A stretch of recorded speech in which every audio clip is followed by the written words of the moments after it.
అందరికీ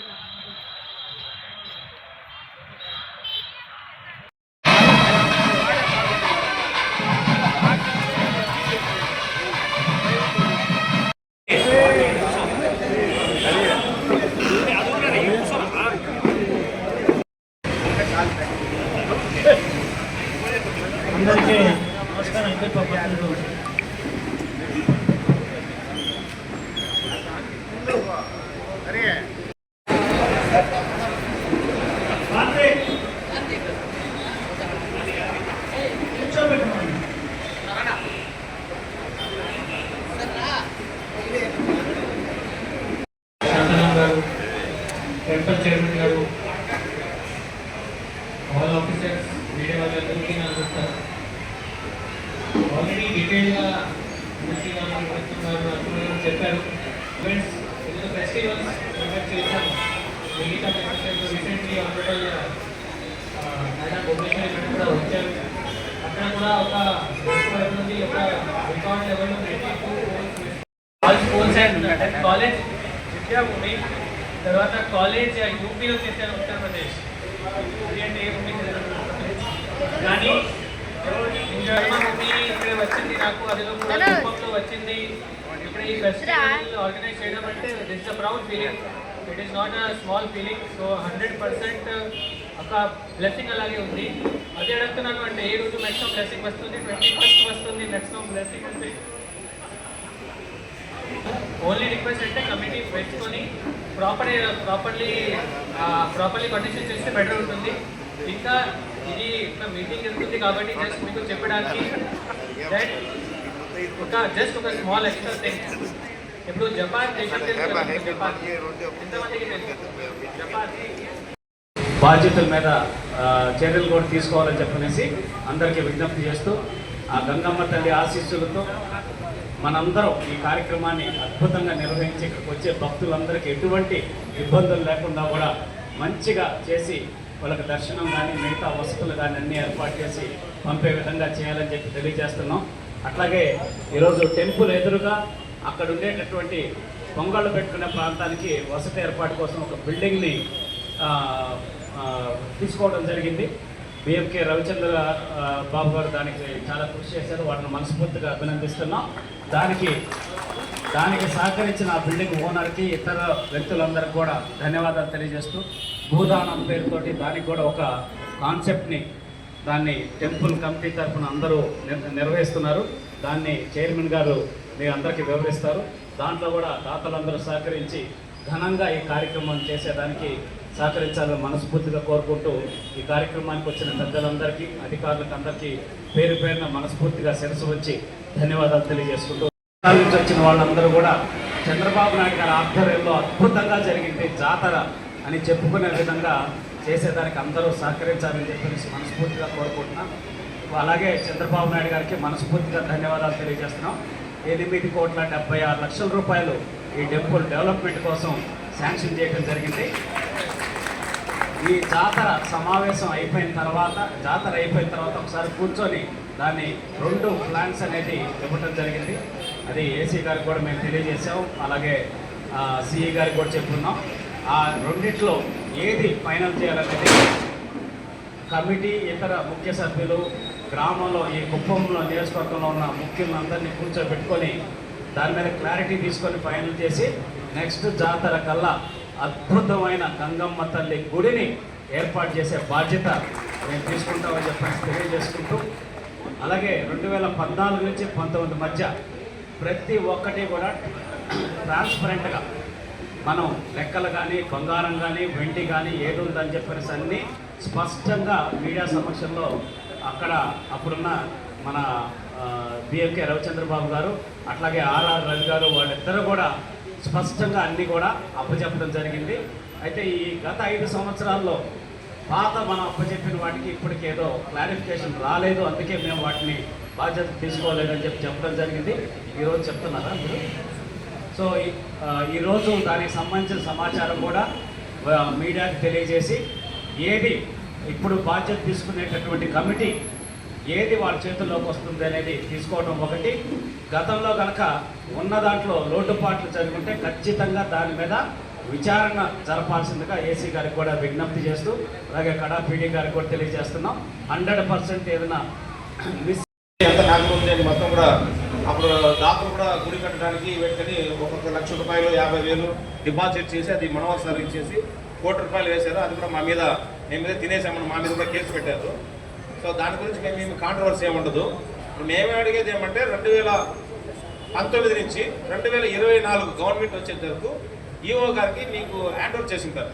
2018 ఎంత ఇచ్చారు అప్పుడున్న గవర్నమెంట్, 2019 నుంచి 24 మీకు హ్యాండ్ ఓవర్ ఎంత చేశారు, మళ్ళీ 24 నుంచి మళ్ళీ మీరు ఇంత నగలు ఇంత డబ్బులు ఇవన్నీ ఉన్నాయని ఇప్పుడున్న కమిటీకి హ్యాండ్ ఓవర్ చేస్తే మళ్ళీ రేపటికి వాళ్ళు ఇప్పుడు కమిటీ 2 సంవత్సరాలు ఉంటుంది, 3 సంవత్సరాలు ఉంటుంది, రేపు ఇంకోరు చైర్మన్ అయినారు, ఆయన అయినప్పుడు ఆయనకి మళ్ళీ హ్యాండ్ ఓవర్ చేయాలి. కాబట్టి పూర్తి వివరాలతో ఎందుకు చెప్తున్నాను ఏంటంటే గవర్నమెంట్ వచ్చిన తర్వాత కూడా ఈ రేక్ షెడ్లో ఉండింది, అక్కడ ఏమీ లేకపోతే మేమున్న వాళ్ళందరూ చేరి అప్పుడు ఈవో గారిని అందరూ కూడా పిలిచి ఒక షెడ్ వేసి ఒక ఆఫీస్ రూమ్ కట్టి అద్భుతంగా ఉంటే బాగుంటుందని చెప్పి ఇక్కడ ఉన్న దేవుడిని తీసుకెళ్ళి అక్కడ గుడిలో పెట్టాం.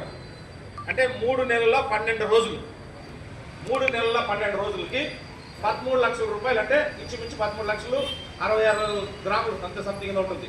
అన్ని గ్రాములు బంగారు ఇవన్నీ డబ్బులు వచ్చినప్పుడు మిగతా ఉన్న డబ్బులు ఎక్కడికి పోయింది అనేది ఆయన వాదన. నేనేమంటానంటే ఒకసారి నీట్గా క్లియర్గా ఈ రోజు లేకపోయినా ఈ రోజు హడావుడి ఉంటుంది, రేపు తీసుకొని రేపు మా చైర్మన్ పదవి బాధ్యత తీసుకుంటారు కాబట్టి మన్నాడైనా డీటెయిల్స్గా తీసుకొని ఒక ప్రెస్ మీట్ పెట్టి అలాంటి వ్యక్తులకి ఇప్పుడు మేము హ్యాండ్ ఓవర్ చేస్తున్నామని చెప్పి అదే అర్జెంట్ వద్దనే చెప్తున్నాం.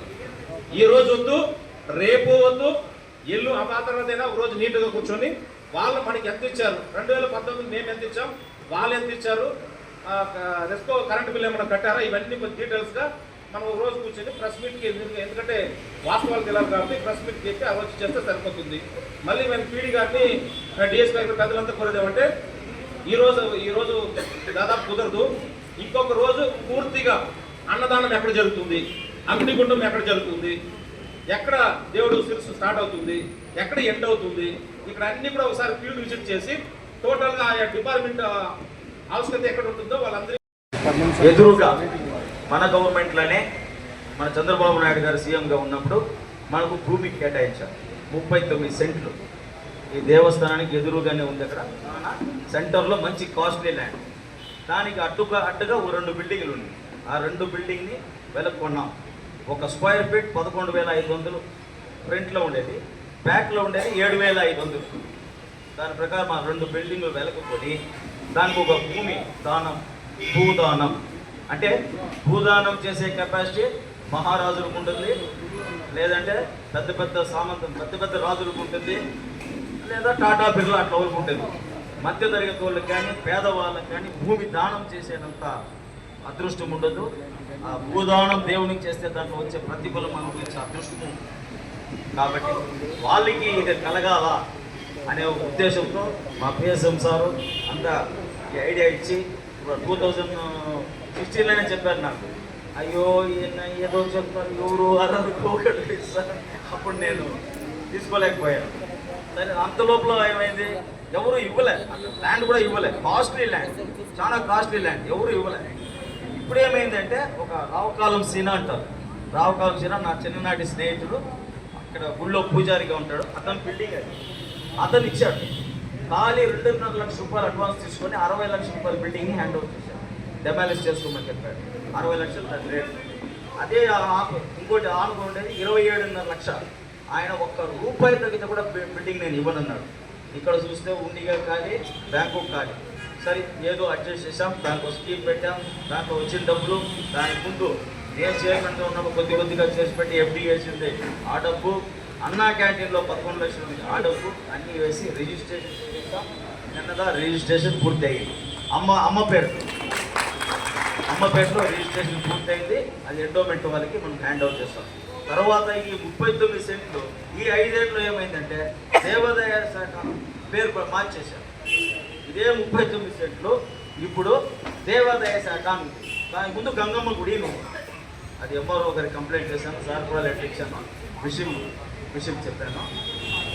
ల్యాండ్ అంతా అమ్మ పొజిషన్లోనే ఉంది, కానీ పేరు మాత్రం మార్చేశారు. దేవాదాయ శాఖ యా దేవుడు ఈశ్వరుడా కృష్ణుడా మూడు కూడా మనకు భయంకరమైన దేవుళ్ళు ఉన్నారు కాబట్టి నాకు కావాల్సిన గంగమ్మ పేరు దాన్ని పెట్టమని చెప్పి కోరుతున్నాం.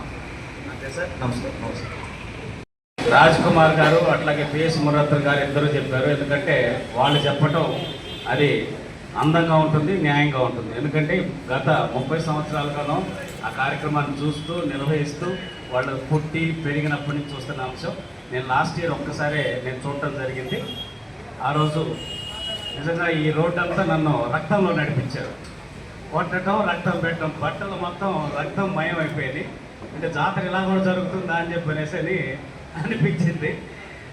అయితే నిజంగా అంతే భక్తిభావంతో రేయింబవళ్ళు ఎంతోమంది కష్టపడి ఆ కార్యక్రమాన్ని అప్పుడు నిర్వహించారు. అయితే దానికి మించి తెలుగుదేశం పార్టీ అధికారంలో ఉన్నప్పుడు చంద్రబాబు నాయుడు గారు ముఖ్యమంత్రిగా ఉన్నప్పుడు ఇంకా అద్భుతంగా జరిగిందని నాకు చాలామంది చెప్పడం జరిగింది. గత 5 సంవత్సరాల్లో పూర్తి స్థాయిలో ఆ కార్యక్రమాన్ని నిర్వహించలేదని, ఈసారి కూటమి ప్రభుత్వం వచ్చిన తర్వాత జరుగుతున్న మొట్టమొదటి జాతర చంద్రబాబు నాయుడు గారి గౌరవాన్ని పెంచే విధంగా అత్యద్భుతంగా నభూతో నా భవిష్యత్ అనే విధంగా ఈ కార్యక్రమాన్ని నిర్వహిస్తాం.